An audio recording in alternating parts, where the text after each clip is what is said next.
Hello, I'm Zach, or a warrior with Treadmill Gaming. This is my mythic tanking guide for Necrotic Wake. Necrotic Wake is the first dungeon I think most players will do when they get into the Shadowlands. It has the lowest item level requirement before you get into heroics. And it's pretty fun as well. I think the bosses here really emphasize the grab bag of mechanics they're trying to emphasize in Shadowlands. Well, first up, these mobs here aren't too tough, but you do want to interrupt those mages, otherwise they will do some raid-wide damage.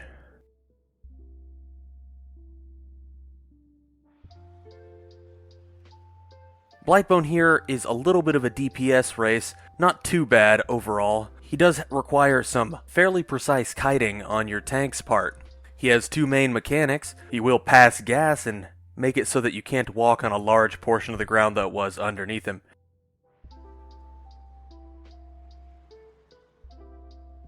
His other is he will occasionally throw up and vomit out some worms. Now those worms need to be DPS'd very quickly. If one of them attacks the same person 3 times, they start taking big damage and probably die, so those worms become a fast priority. My recommended method for dealing with Blightbone is weaving him back and forth on the battlefield so that you don't take up too much space and don't end up pulling some adds that you decided not to fight. After Blightbone, you're going to go up the stairs to your left and then take out a couple of mobs, including some more of those casters as you go.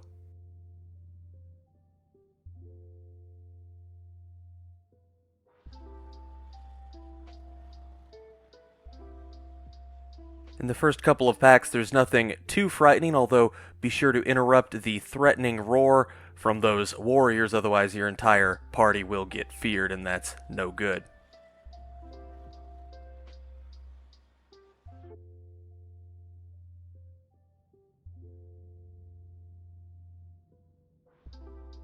This group of mages has a mini-boss in it. He's not too bad, of course, but don't let his little bouncing, bursting balls deal you damage, otherwise you will take damage and be silenced. Now you might notice that there are lots of weapons and items strewn about the place here in the Necrotic Wake. You can pick those up and throw them at enemies. Some of them are useful on bosses, and some of them are useful on mini-bosses like that skeletal monstrosity. Is nice to hit with one of those hammers and stun so that he can't get his party-wide damage out.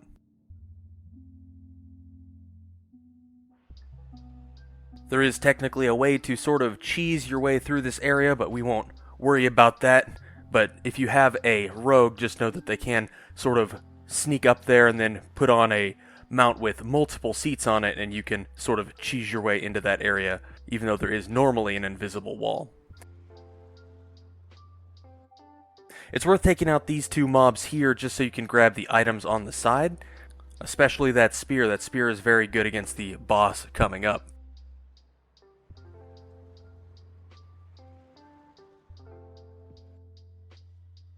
This particular mob is a necromancer. Once you kill the necromancer, all the little guys will die, so don't bother focusing on the little guys whatsoever.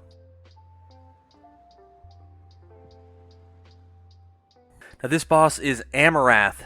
Amrat is a necromancer and will summon mobs periodically throughout the fight. Of course, when mobs are summoned, the tank needs to pick those up real fast, and they do need to be burned fairly quickly. Nothing about this boss is too complicated. It's what we call an add fight. Those adds need to be focused, though, because of his ability Final Harvest. When Amrat casts Final Harvest, if there are any adds still alive, those adds will explode and deal big damage to everyone in the party. If you have, I think, 2 up, that's probably going to be a wipe. While those adds are up, do be nice to your healers. Maybe pop some mitigation or maybe even a cooldown, because while Final Harvest is being cast, Amrat will deal more passive AoE damage through stacks of Tortured Echoes. Now those adds aren't too much to worry about, but if you have a Soothe effect, you might want to dispel Unholy Frenzy on the warriors, and if you have an Interrupt, which everyone should have an Interrupt, you should try to interrupt Necrotic Bolt on the casters. After Amrat, you're going to grab one of these little angels and fly up to the next portion of the dungeon.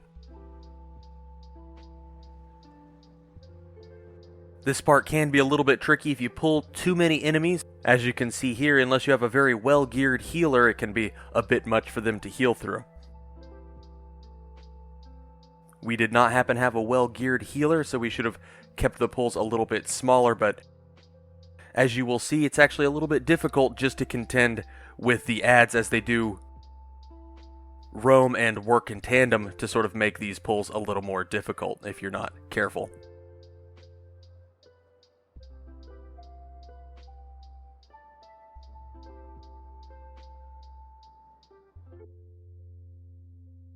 Here we had some DPS breaking the central rule of follow the tank, and we ended up wiping again just because we ended up pulling a little bit too much once again. Of course, no amount of good gear can make up for bad mechanics, so stay out of swirling circles and AoE attacks whenever you can. For these mobs, the key ability that you want to avoid is an ability called Drain Fluids that needs to be interrupted, otherwise you're going to start taking a lot of damage.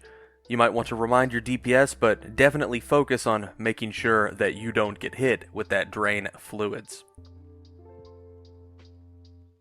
Overall though, these enemies are just sort of a precursor to the boss, which becomes a bit of a gauntlet in and of itself.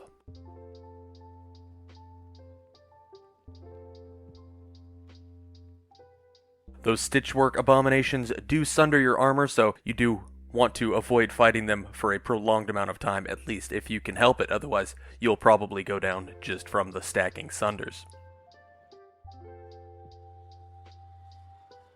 Stitch Flesh will summon a few mini-bosses, more extreme versions of the enemies you'd already been fighting. First up is Gorgrind. Gorgrind just hits kind of hard and does that stacking sunder armor once again. More frightening is Rot Spew. Rot Spew has an AoE poison that you pretty much can't do anything about. He also spreads poison onto the ground, which of course you don't want to be standing in.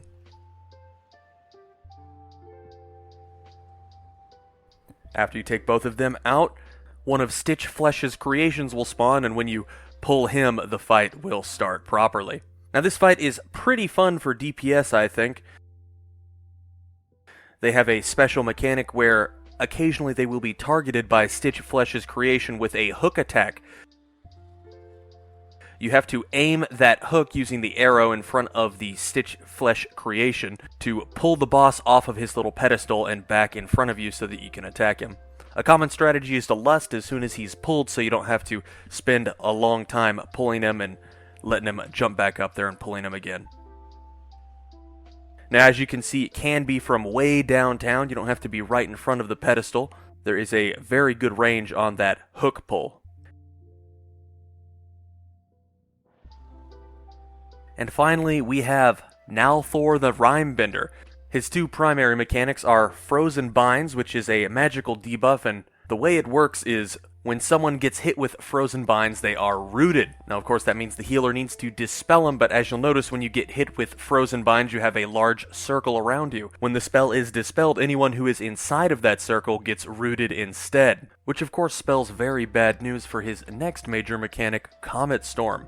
Now, Comet Storm is the killer of people that are not paying close attention. The way it works is that Nalthor will start casting swirling big damage projectiles that will fall from the sky every split second, and getting hit with one of these projectiles increases the damage of all future projectiles. Once he starts casting this, you're going to want to start running away from party members and not stop moving until the cast is over. And now the last major mechanic, the thing that makes this a DPS race, is Dark Exile, where he will send a random DPS player down to a different platform where they have to kill some enemies, and if they don't do it fast enough, they themselves will die. But once this player gets back, they will drop a big frozen patch of ground on the already limited space of your platform. This big frozen patch of ground will slow you down and do big damage, so this fight then becomes a race to kill the boss before you don't have enough space on your platform to run away from his Comet Storm.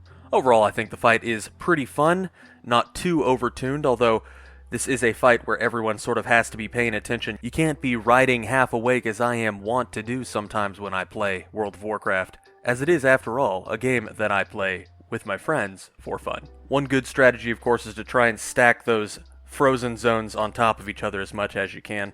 Overall, pretty fun fight, very fun dungeon.